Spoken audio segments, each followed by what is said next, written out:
Jangan lupa subscribe di YouTube channel Metro TV News dan juga nyalakan notifikasinya.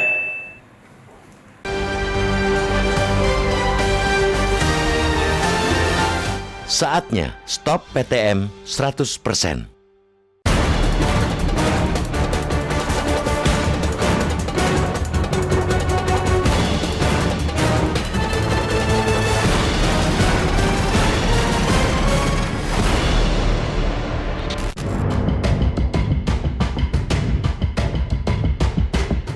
Gelombang ketiga COVID-19 di Indonesia, kalaupun belum mau dikatakan sudah terjadi, nyaris tak bisa dihindari. Bahkan kata sebagian pakar, pintu menuju gelombang ketiga itu sudah di depan mata. Ini ditunjukkan dengan banyaknya indikator yang mengarahkan kita ke kondisi tersebut. Yang pertama, tentu saja dari penambahan kasus harian COVID-19. Peningkatannya begitu tajam dan cepat, terutama dalam 2 minggu terakhir.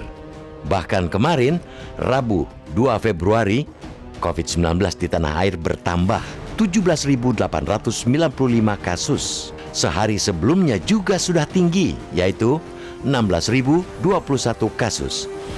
Indikator kedua ialah positivity rate. Secara harian, positivity rate tes PCR dalam periode 2 minggu ini sangat tinggi. Rata-rata di atas 10%, bahkan pernah sampai 24% pada minggu 30 Januari lalu. Teramat jauh di atas standar WHO yang sebesar 5%. Berikutnya terkait dengan tingkat keterisian tempat tidur rumah sakit atau bed occupancy rate atau BOR yang di sejumlah daerah juga melonjak cepat. Di Jakarta contohnya, BOR isolasi kini sudah menyentuh 60%. BOR ruang rawat rumah sakit 52% dan BOR ICU 28%. Rata-rata nasional, BOR terus merangkak naik saat ini di angka 13,89%. Suka tidak suka, saat ini kita sedang menyongsong situasi darurat seperti prediksi pemerintah. Puncak COVID-19 yang dipicu penyebaran varian Omikron di Indonesia terjadi antara medio Februari hingga Maret 2022. Perkiraan angkanya pun bisa membuat kita bergidik. Menteri Kesehatan bilang varian Omikron punya kemampuan menyebar 3 hingga 6 kali lebih banyak ketimbang varian Delta. Artinya, kalau kita hitung secara matematika, pada puncaknya nanti penambahan kasus COVID-19 di tanah air paling sedikit bisa mencapai 150.000 kasus per hari. Itu adalah 3 kali angka tertinggi harian saat varian Delta mengganas, sekitar 54.000 kasus. Kalau kita ambil perkiraan terburuk, dalam 1 hari akan ada penambahan 300.000 kasus. Dengan perkiraan yang sudah sedemikian mengkhawatirkan, tidak ada jalan lain, semua celah yang berpotensi membengkakkan angka transmisi COVID-19 mesti ditutup. Bukan celah masuk dari luar negeri saja yang kini harus diperketat, karena Omikron pun kini sudah bergerak melalui transmisi lokal. Kalau mau memakai analogi gas dan rem, sepertinya ini saatnya pemerintah kembali menginjak tuas rem lebih dalam. Pembelajaran tatap muka atau PTM adalah salah satu contoh. Saat surat keputusan bersama atau SKB 4 Menteri soal PTM 100% dirilis akhir tahun lalu, kebijakan ini sejatinya bagus dan bahkan memang perlu dilakukan setelah hampir 2 tahun proses belajar mengajar terpaksa dilakukan secara daring. Namun, pemerintah mesti sadar kondisi sekarang berbeda dengan 1 bulan lalu. Omikron dengan cepat naik daun membuat COVID-19 seperti kembali di atas angin. Kiranya bukan hal yang arif jika tetap memaksakan satu kebijakan pada waktu yang tidak tepat. Toh, pemerintah sebelumnya berjanji melakukan evaluasi berkala terkait PTM dengan melihat situasi perkembangan pandemi COVID-19. Lalu, mengapa sekarang masih ngeyel melanjutkan PTM 100% ketika COVID-19 dengan varian barunya kembali meledak? Bahkan saat tidak sedikit pengajar maupun peserta didik terpapar COVID-19, pemerintah belum mau injak rem PTM? Sejumlah ahli sebetulnya juga tak menyarankan penyetopan PTM secara total. PTM bisa dilakukan seperti sebelumnya, yaitu dengan sistem terbatas atau campuran antara pembelajaran luring dan daring untuk meminimalisasi jumlah siswa dan guru berada dalam satu ruangan. Penghentian PTM 100% juga tak perlu langsung ditetapkan dalam waktu lama. Pastikan saja bahwa PTM 100% dihentikan sementara hingga kita mampu mengendalikan gelombang ketiga ini dengan baik. Ini semua demi keselamatan, karena negara ini menganut asas keselamatan warga adalah yang utama. Jangan sampai niat mulia PTM untuk memulihkan sistem pembelajaran atau learning recovery menjadi sia-sia, karena keselamatan guru dan siswa justru berpotensi terancam.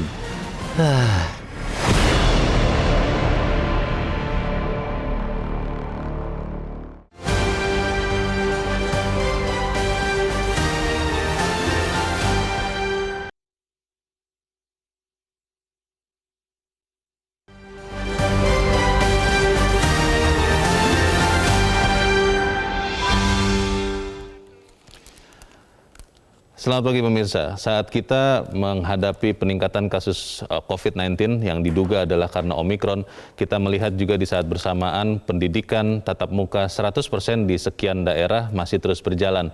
Beberapa kepala daerah sudah meminta kepada pemerintah pusat untuk kemudian mengevaluasinya. Tetapi apakah itu bisa dilakukan dan apakah itu akan efektif untuk menekan kasus COVID?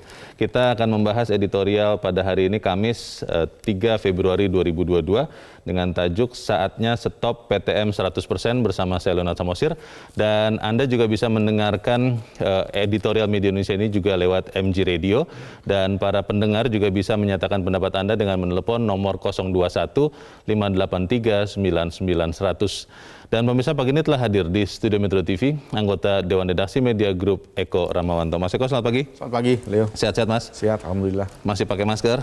Ya, harus selalu. Ya, COVID sudah meningkat lagi. Ya. Tapi sebelum kita bahas mengenai bagaimana PTM 100% itu akan dievaluasi, kita lihat dulu Mas Eko dan pemirsa beberapa berita yang menjadi perhatian media Indonesia. Yang pertama, ini adalah headline untuk editorial untuk media Indonesia untuk hari ini.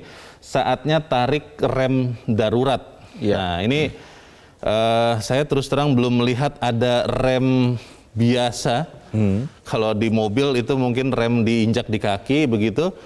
Boro-boro kita mau bicara rem tangan, rem darurat ini, Mas. Ini bagaimana? Apakah kemudian berani pemerintah untuk langsung tarik rem darurat atau seperti apa, Mas Eko? Ya, kalau kita melihat dari ID yang sudah meminta kepada pemerintah untuk menarik rem darurat, itu berarti ada sesuatu yang sangat signifikan. Iya. Kalau kita lihat kemarin lonjakannya kan dari mulai Januari sampai sekarang kan sudah mulai tinggi ini. Iya. Kemudian juga positive rate-nya juga sudah mencapai 20,8, ini tinggi juga. Kemudian kita lihat di Wisma Atlet juga sudah mulai naik. Jadi parameternya kalau di DKI itu kan bisa Wisma Atlet. Kalau Wisma Atlet naik terus penuh, nah itu tanda-tandanya sudah mulai tinggi itu. Oke. Kita lihat di DKI, di Banten, Jawa Barat yang menyumbang kasus positif yang paling tinggi. Yeah. Jadi kalau kita melihat dari imbauan dari ID, jadi patut kita segera ditarik kesimpulan lah sama pemerintah untuk segera menarik rem darurat, karena kita tahu juga bahwa di sekolah-sekolah juga sekarang masih mengadakan tatap muka ya. Padahal kita tahu anak-anak sekolahan juga rentan terkena COVID. Dan sudah banyak kasus juga di sekolah. Iya, betul.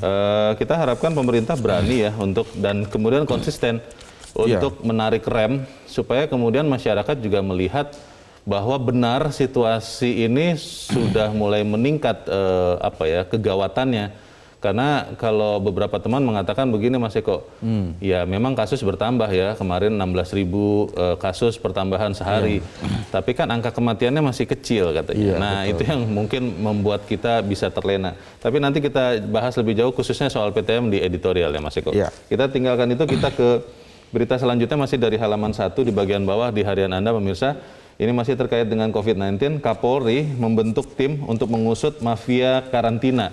Nah, ini juga gimana nih, Mas Eko? Memang sih bahwa ketika ada uang yang dipertaruhkan di situ ya, uang karantina, akan ada niat-niat jahat. Tapi kan ini harusnya bisa diberantas. Bagaimana, Mas Eko? Iya, kalau saya melihat mafia karantina sudah berlarut-larut. Ini sudah lama sekali, Leo. Ketika COVID mulai masuk ke Indonesia, kemudian menanjak Kemudian ada karantina 14 hari waktu itu, Iya. kemudian 10 hari turun, kemudian 7, bahkan sekarang ada yang 4 dan seterusnya. Iya. Nah karantina ini kalau semakin lama semakin senang nih oknum-oknum ini. Betul. Jadi mereka kemudian di bandara-bandara yang pintu masuk Indonesia itu menjadi lahan bagi mereka. Banyak kasus yang terjadi di Indonesia.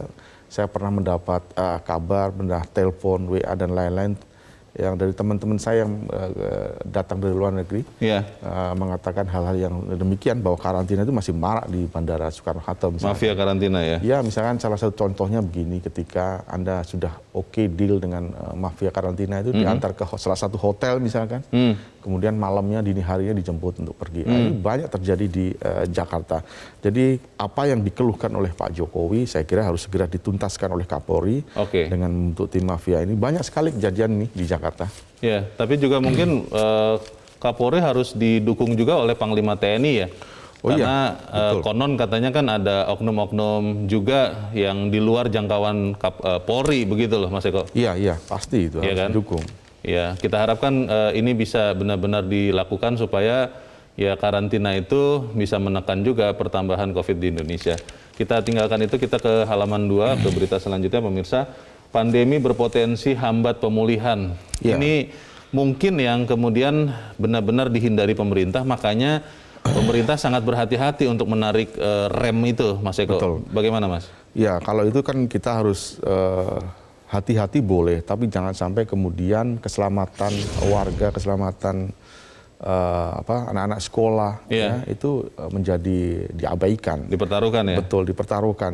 Betul, pandemi berpotensi hambat pemulihan. Itu yang kemudian menjadi PR bagi Kementerian Keuangan menurut saya. Iya. Saya kira hal-hal yang lain bisa dikembangkan atau mungkin dipikirkan. Misalkan kombinasi kebijakan fiskal dan moneter menjadi kunci pemulihan ekonomi saya kira ke depan. Iya. Kemudian ada diperkuat dengan sinkronisasi kebijakan makro prudensial dan penjaminan simpanan. Saya kira itu yang diutarakan oleh Menteri Keuangan kemarin. Iya. Dan itu mungkin harus menjadi perhatian semuanya menurut saya. Yang penting kalau saya pikir Mas Eko, semuanya harus berpikir yang sama bahwa semua harus sehat dulu. Oh iya. Bukan kemudian semua harus tetap bisa berusaha dulu, tetap bisa sekolah dulu, tatap muka begitu. Iya. Karena kalau itu kemudian meningkatkan resiko orang sakit, Ya. ya ekonomi juga nggak bisa jalan, begitu kan Mas ya? Betul, ya harus sehat dulu memang kuncinya. Itu dia. Kita harapkan itu terjadi karena ini sangat penting. Kita ke editorial, pemirsa. Di berita tajuk hari ini, saatnya stop PTM 100%. Ya. Ini artinya menyetop PTM-nya atau menyetop 100%-nya PTM. Maksudnya bagaimana, Mas Jadi Eko? gini, PPKM ini kan terkait dengan SKB 4 Menteri. Oke. Nah, itu terkait dengan juga di level 2. Jadi kalau di level 2 memang boleh tatap muka 100%. PPKM level 2 ya? Betul, jadi- Itu Jakarta sekarang? Ya, Jakarta, Jawa Barat, Banten tuh sebetulnya masih level Level 2. Tapi ketika mau mengubah atau menyetop ini harus konsultasi dulu dengan pemerintah, dalam hal ini adalah koordinator PPKM Jawa Bali Pak Luhut. Nah, yang menarik itu sebetulnya Jawa Barat, di Bogor mungkin sama di Tangerang, ini pemimpin daerah yang berani dengan langsung menyetop pelajaran tatap muka. Karena mereka melihat bahwa di daerah itu, di tempat mereka itu semakin naik. Nah, sementara kalau di DKI Pak Anies kemarin juga Masih minta ya? masih minta ke Pak Luhut untuk menyetop minimal sebulan lah. Iya. Untuk melihat kondisi di Jakarta ke depan. Nah, saya kira pemimpin daerah berbeda-beda. Saya kira Bima Arya berani menyetop di Bogor, kemudian di Banten, Wahidin juga berani untuk melakukan hal demikian. Saya kira kalau memang keselamatan lebih diutamakan, saya kira dipertaruhkan saja nggak apa-apa menurut saya. Ya itu pertanyaan juga, karena kenapa kemudian harus pemimpin daerahnya yang melakukan keputusan, padahal kan keputusan awal diambil secara bersama di tingkat pusat ya. Iya. Lalu juga pertanyaannya adalah kalau kemudian diberlakukan pembelajaran jarak jauh lagi, apakah itu kemudian berarti membuat mutu siswa kembali turun? Karena konon katanya ada learning loss kalau kemudian siswa selalu belajar dari rumah atau lewat online. Tapi kita akan bahas itu Mas Eko. Dan pemirsa, inilah editorial Media News untuk hari ini, Kamis 3 Februari 2022, saatnya stop PTM 100%.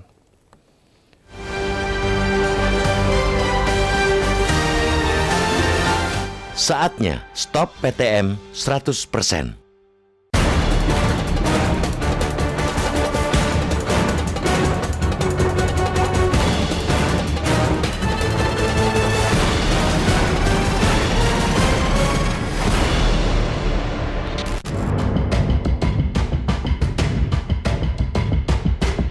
Gelombang ketiga COVID-19 di Indonesia, kalaupun belum mau dikatakan sudah terjadi, nyaris tak bisa dihindari. Bahkan kata sebagian pakar, pintu menuju gelombang ketiga itu sudah di depan mata. Ini ditunjukkan dengan banyaknya indikator yang mengarahkan kita ke kondisi tersebut. Yang pertama, tentu saja dari penambahan kasus harian COVID-19. Peningkatannya begitu tajam dan cepat, terutama dalam 2 minggu terakhir. Bahkan kemarin, Rabu 2 Februari, COVID-19 di tanah air bertambah 17.895 kasus. Sehari sebelumnya juga sudah tinggi, yaitu 16.021 kasus. Indikator kedua ialah positivity rate.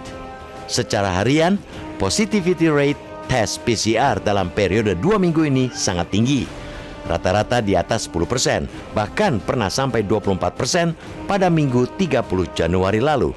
Teramat jauh di atas standar WHO yang sebesar 5%. Berikutnya terkait dengan tingkat keterisian tempat tidur rumah sakit atau bed occupancy rate atau BOR yang di sejumlah daerah juga melonjak cepat. Di Jakarta contohnya, BOR isolasi kini sudah menyentuh 60%. BOR ruang rawat rumah sakit 52% dan BOR ICU 28%. Rata-rata nasional, BOR terus merangkak naik saat ini di angka 13,89%. Suka tidak suka, saat ini kita sedang menyongsong situasi darurat seperti prediksi pemerintah. Puncak COVID-19 yang dipicu penyebaran varian Omikron di Indonesia terjadi antara medio Februari hingga Maret 2022. Perkiraan angkanya pun bisa membuat kita bergidik. Menteri Kesehatan bilang varian Omikron punya kemampuan menyebar 3 hingga 6 kali lebih banyak ketimbang varian Delta. Artinya, kalau kita hitung secara matematika, pada puncaknya nanti penambahan kasus COVID-19 di tanah air paling sedikit bisa mencapai 150.000 kasus per hari. Itu adalah 3 kali angka tertinggi harian saat varian Delta mengganas, sekitar 54.000 kasus. Kalau kita ambil perkiraan terburuk, dalam 1 hari akan ada penambahan 300.000 kasus. Dengan perkiraan yang sudah sedemikian mengkhawatirkan, tidak ada jalan lain, semua celah yang berpotensi membengkakkan angka transmisi COVID-19 mesti ditutup. Bukan celah masuk dari luar negeri saja yang kini harus diperketat, karena Omikron pun kini sudah bergerak melalui transmisi lokal. Kalau mau memakai analogi gas dan rem, sepertinya ini saatnya pemerintah kembali menginjak tuas rem lebih dalam. Pembelajaran tatap muka atau PTM adalah salah satu contoh. Saat surat keputusan bersama atau SKB 4 Menteri soal PTM 100% dirilis akhir tahun lalu, kebijakan ini sejatinya bagus dan bahkan memang perlu dilakukan setelah hampir 2 tahun proses belajar mengajar terpaksa dilakukan secara daring. Namun, pemerintah mesti sadar kondisi sekarang berbeda dengan 1 bulan lalu. Omikron dengan cepat naik daun membuat COVID-19 seperti kembali di atas angin. Kiranya bukan hal yang arif jika tetap memaksakan satu kebijakan pada waktu yang tidak tepat. Toh, pemerintah sebelumnya berjanji melakukan evaluasi berkala terkait PTM dengan melihat situasi perkembangan pandemi COVID-19. Lalu, mengapa sekarang masih ngeyel melanjutkan PTM 100% ketika COVID-19 dengan varian barunya kembali meledak? Bahkan saat tidak sedikit pengajar maupun peserta didik terpapar COVID-19, pemerintah belum mau injak rem PTM? Sejumlah ahli sebetulnya juga tak menyarankan penyetopan PTM secara total. PTM bisa dilakukan seperti sebelumnya, yaitu dengan sistem terbatas atau campuran antara pembelajaran luring dan daring untuk meminimalisasi jumlah siswa dan guru berada dalam satu ruangan. Penghentian PTM 100% juga tak perlu langsung ditetapkan dalam waktu lama.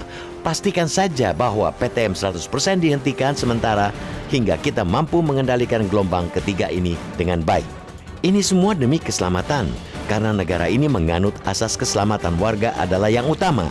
Jangan sampai niat mulia PTM untuk memulihkan sistem pembelajaran atau learning recovery menjadi sia-sia, karena keselamatan guru dan siswa justru berpotensi terancam.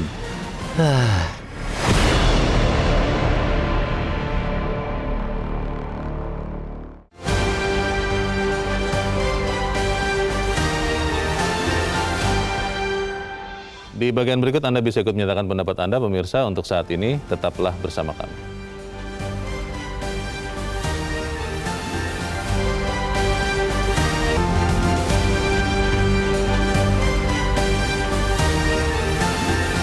Terima kasih pemirsa, Anda masih bersama kami di Editorial Media Indonesia pagi ini. Dan Mas Eko, kita sudah terhubung dengan beberapa pemirsa Metro TV yang ingin menyatakan pendapatnya. Kita sudah terhubung dengan Pak Vence di Manado, Sulawesi Utara. Pak Vence, selamat pagi.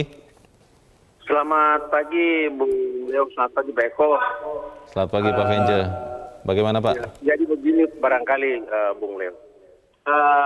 Patokannya kan pada level PPKM. Kalau menurut saya, ini menurut saya, Bung Leo ya. Saya setuju bahwa pembelajaran tatap muka itu harus dihentikan 100% apabila daerah itu barangkali masih pada tahap level 1. Kalau sudah level 2, level 3, dan level 4, ini yang sangat berbahaya. Tetapi saya kira begini, Bung Leo, ketika pemerintah mengambil kebijakan bahwa PTM itu harus 100% dihentikan, itu harus juga diikuti dengan kesiapan infrastruktur dan suprastrukturnya. Nah, kalau infrastrukturnya ya kita sudah tahu bahwa di mana-mana ada sosialisasi dan kesiapan sarana di mana di sana bisa dilakukan stretching, pemeriksaan. Nah, yang jadi persoalan sini adalah suprastrukturnya, Bung Leo. Artinya bahwa harus juga diikuti dengan kesiapan orangnya dalam konteks mengawal aturan ini. Karena kalau menurut saya, Bung Leo, kemarin saya coba datang di Manado, sini ada satu tempat wisata water park gitu. Itu sempat saya lari, saya takut lihat. Karena apa? Sudah tidak ada lagi yang namanya prokes dan lain sebagainya. Nah, ini kan menimbulkan gejala baru. Kita kan nggak tahu orang ini sudah tertular atau tidak. Nah, ini yang jadi persoalan. Satgas harus betul-betul difungsikan oleh pemerintah dalam konteks bagaimana kita menekan penyebaran COVID dan Omikron ini. Itu saja barangkali, Bung Leo. Terima kasih. Selamat pagi, Metro TV.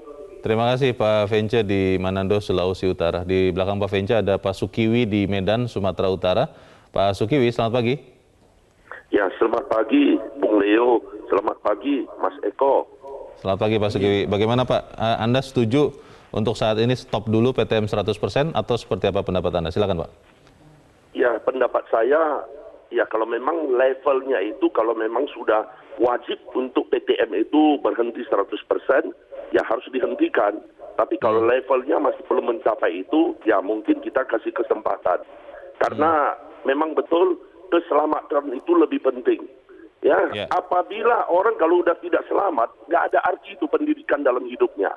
Ya, orang kalau udah selamat, dia kapan aja dia masih bisa belajar. Karena belajar itu kapan saja dia bisa belajar. Tapi kalau nggak selamat, ya nggak bisa belajar lagi. Hanya masalahnya sekarang yang kita lihat, ya ini pemerintah ini sepertinya adem-adem aja. Kok nggak gencar lagi untuk sosialisasi untuk masalah menghadapi Omikron ini. Jadi masyarakat banyak sekarang yang mendengar bahwa Omikron ini nggak bahaya. Omikron ini ya seperti virus-virus biasa aja. Dia bisa sembuh sendiri. Jadi makanya masyarakat sepertinya ya nggak peduli. Omikron ini dia anggap aja flu kan gitu. Makanya banyak sekarang masyarakat yang nggak pakai masker, baru kerumunan.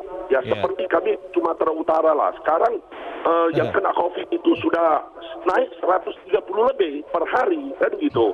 Ya kita bersyukur juga hari ini kita lihat ya Presiden masih keliling di Sumatera Utara Ya itu juga masyarakatnya semua berkerumun karena rindu lihat presidennya kan gitu.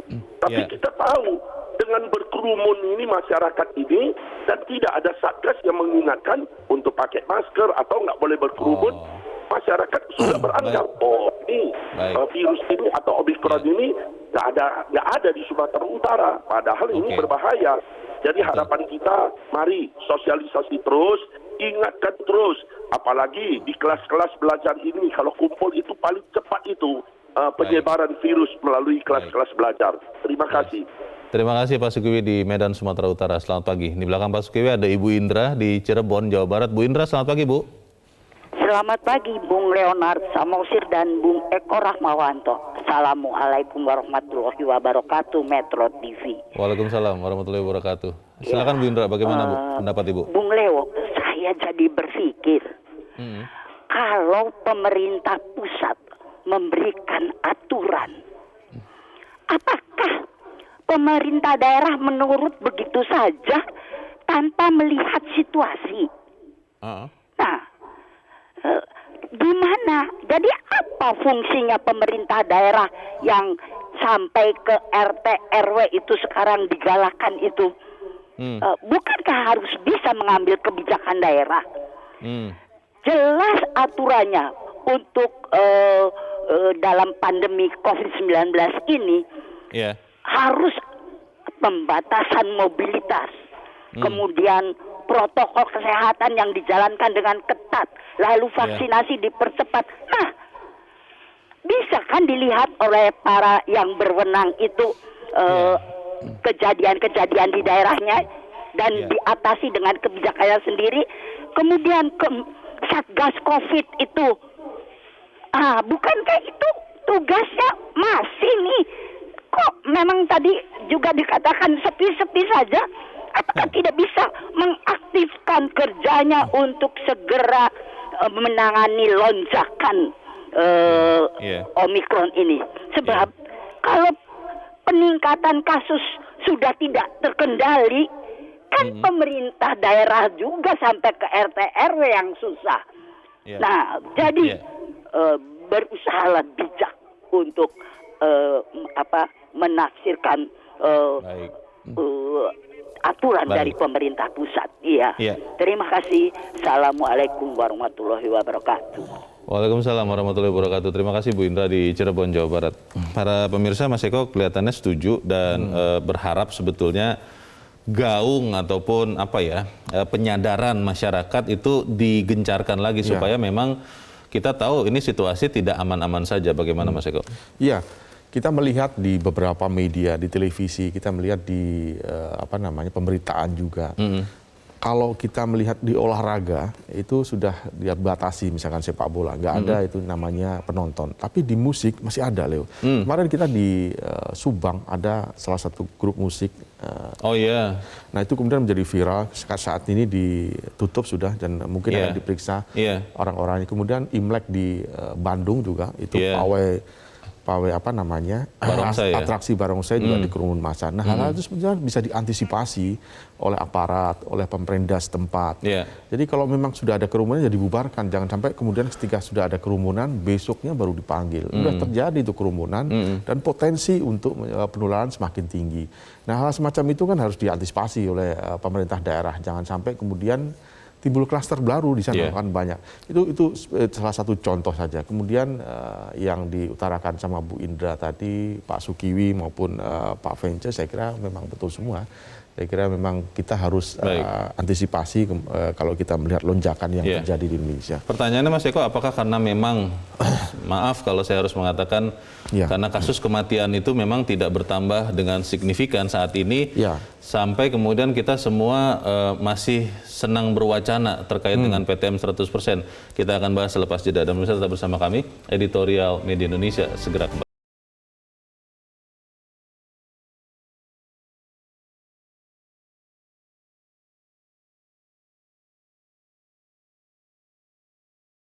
Media Indonesia mengajak Anda untuk mengakses fitur premium e-paper. Dengan sajian konten berbasis intelektual dan meneguhkan kebangsaan, Media Indonesia tampil dengan lebih dinamis melalui e-paper Media Indonesia yang dapat Anda akses kapan saja, di mana saja. Caranya mudah, download aplikasi Media Indonesia di Android atau ketik link ePaper.mediaindonesia.com atau bisa scan QR Code pada layar kaca Anda. Klik tab ePaper di bagian samping layar tablet Anda, daftarkan data diri, serta pilih paket berlangganan ePaper Media Indonesia sesuai dengan kebutuhan Anda. Nikmati juga bonus spesial tambahan 4 halaman rubrik fokus setiap hari. Semua bisa Anda dapatkan hanya di ePaper Media Indonesia. Untuk informasi lebih lanjut, hubungi customer service di nomor 0811 1201 2018 atau kunjungi media sosial @mediaindonesia. Media Indonesia, referensi bangsa. Terima kasih pemirsa, Anda masih bersama kami. Kita di bagian akhir dari diskusi kita pagi ini. Mas Eko, pertanyaannya begini Mas, ketika PTM 100% itu diberlakukan, itu kan keputusan dari pemerintah pusat. Dan tentunya pemerintah daerah selaras dengan itu. Nah, ketika kondisi kasus COVID kemarin tertinggi baru ya sejak kita melihat melandai 17.000 kasus, itu kenapa kemudian pemerintah pusat yang sama itu tidak segera merevisinya? Apakah karena memang khawatir kemudian learning loss itu yang konon katanya terjadi karena PJJ itu akan terjadi betulan, atau memang masih menunggu kasus bertambah lagi? Bagaimana ya? Ya, saya kira apapun alasannya, menurut saya jangan sampai niat mulia ya PTM itu untuk memulihkan sistem pembelajaran itu sia-sia karena kemudian keselamatan guru dan siswa itu terancam. Ini paling penting itu dulu.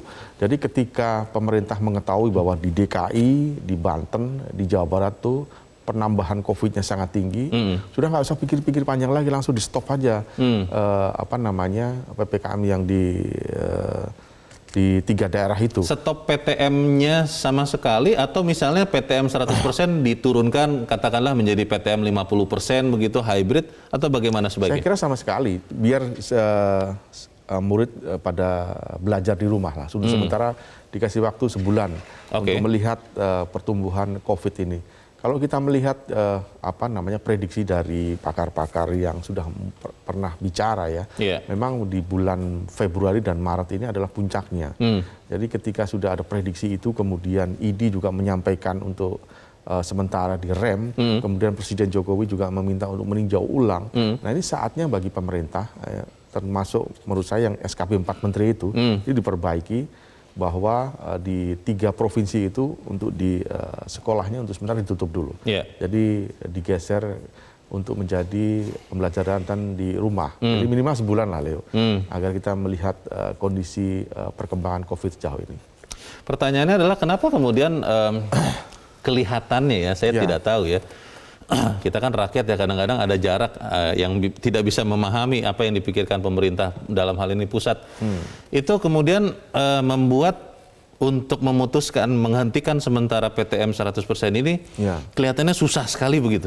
Kita tidak mendengar, minimal kan bisa dikatakan bahwa ya kami sedang meninjau. Tapi itu kan kita tidak dengar juga. Apakah memang karena khawatir ekonomi mungkin akan terhambat, kondisi masyarakat akan tertekan juga, atau seperti apa Mas? Ya, ketika kemarin Pak Anies Baswedan bertemu dengan Pak Luhut untuk meminta di DKI minimal sebulan untuk belajar di rumah, kan itu kemudian akan ditinjau.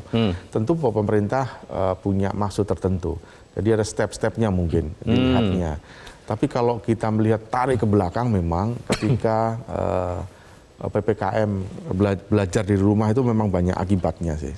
Efek samping negatif banyak. Maksudnya? Ya, betul. Jadi efek positif dan negatifnya menurut saya. Positif ada juga? Ya, karena kemarin kan kita melihat ketika mereka belajar di rumah juga pertumbuhan penambahan COVID-nya juga semakin menurun, Leo. Kita tahu juga itu. Jadi anak-anak juga banyak terselamatkan dengan tidak adanya sekolah. Iya. Nah, efek negatifnya juga mungkin banyak. Terlalu lama kita tidak belajar di sekolah juga mungkin sosialisasi dan lain-lain menjadi terhambat. Itu ada faktor plus minusnya lah menurut saya. Tapi menurut saya di DKI, Banten, Jawa Barat harus segera menurut saya dievaluasi karena memang penambahan COVID di daerah ini cukup signifikan. Iya. Jadi itu bisa dilakukan sesegera mungkin. Tanpa menunggu misalnya kasus kematian itu meningkat signifikan baru kemudian diputuskan dengan drastis begitu ya? Iya, betul. Kalau mengacu kepada tadi Pak Vence ya, kalau tidak salah mengatakan kalau memang benar kemudian PTM ini ditiadakan sementara, maka harusnya dipastikan PJJ-nya bisa berjalan dengan baik. Karena kita juga tidak bisa menutup mata, Mas Eko, di beberapa daerah, bahkan di Jabodetabek, maaf juga kita harus mengatakan di sekolah negeri itu banyak guru yang hanya memberikan tugas lalu tidak ada pembelajaran sama sekali setiap hari. Itu nanti sepekan itu baru kemudian kumpulkan tugasnya lagi. Nah ini kan tidak bagus juga. Bagaimana Mas Eko? Ya 2 tahun ketika kita terkena COVID kemudian ada varian Delta, harusnya kita belajar. Pemerintah daerah pusat itu harus belajar bagaimana membangun infrastruktur yang bagus ketika pemerintah memutuskan sekolah tidak ada tatap muka di rumah. Internet harus disediakan. Kemudian kalau tidak ada dibiayai. Bagaimana kalau anak murid nggak punya telepon seluler, HP, bagaimana caranya? Itu kan harus mulai disiapkan. 2 tahun ke belakang kemarin harus belajar. Kemudian jangan sampai kemudian ketika nanti terjadi lonjakan yang sangat signifikan, kemudian siswa belajar di rumah, hal-hal sepanjang itu tidak dikeluhkan lagi oleh siswa. Kalau di Pulau Jawa mungkin bisa teratasi dengan cepat, tapi kalau di luar Pulau Jawa, saya kira itu akan sulit. Jangan sampai kemudian kejadian-kejadian yang tahun lalu bisa terulang lagi. Daerahnya tidak ada internet, kuotanya tidak punya, uang untuk membeli pulsa aja tidak bisa, apalagi untuk membeli makan dan lain-lain. Itu kan persoalan-persoalan mendasar yang akan dikeluhkan ketika COVID-nya akan berlangsung lama. Pertanyaan terakhir Mas Eko, apakah kita memang sudah proporsional ya menyikapi kasus ini? Karena ada beberapa teman melihat sikap saya soal PTM misalnya, mereka mengatakan, kamu paranoid. Saya berpikir-pikir apakah saya paranoid, terlalu ketakutan, atau memang ini yang harus dilakukan saat ini? Ya saya kira kalau Leo punya anak kecil sama seperti saya ketakutannya juga pasti ada. Ketika kita menyekolahkan anak kemudian terjadi lonjakan yang luar biasa, pasti juga akan khawatir juga. Siapapun orang tua pasti akan menginginkan anaknya sehat dan tidak perlu ke sekolah kalau memang itu berbahaya. Saya kira itu kekhawatiran yang masuk akal. Jadi mungkin kalau kita melihat di sekolah-sekolah kan sebetulnya ada aturannya. Ketika lonjakan itu masif, kemudian orang tuanya keberatan, itu bisa mengajukan keberatan itu untuk dia sekolah belajar online belajar online. Itu kan sebetulnya bisa dilakukan, tapi jarang sekarang saya melihat orang tua itu melakukan itu. Mungkin karena kalau di rumah merepotkan, mungkin tidak bisa mengajar anak dengan seperti layaknya seorang guru dan lain-lain. Persoalan banyak kalau di rumah. Mungkin dia orang tua juga kerja dan lain-lain. Nah ini persoalan-persoalan yang perlu harus dituntaskan kalau memang COVID-nya ini akan berlangsung lama lagi. Baik. Kita harapkan pemerintah pusat mungkin khususnya bisa segera mengambil kebijakan, keputusan yang bijak terkait dengan PTM 100% ini. Mas Eko, terima kasih sudah hadir di tempat ini. Selamat pagi, Mas. Selamat pagi. Pemirsa, kepastian untuk menghentikan sementara PTM pembelajaran tatap muka 100% tidak perlu terlalu lama ditunggu. Pastikan hingga kita mampu mengendalikan gelombang ketiga ini dengan baik. Ini semua demi keselamatan, karena negara Indonesia menganut azas keselamatan warga adalah yang utama. Jangan sampai niat mulia PTM untuk memulihkan sistem pembelajaran atau learning recovery jadi sia-sia, karena keselamatan siswa dan guru justru berpotensi terancam. Saya Leonard Samosir berterima kasih Anda sudah menyaksikan. Tetap pakai masker Anda, cuci tangan Anda kalau tidak perlu.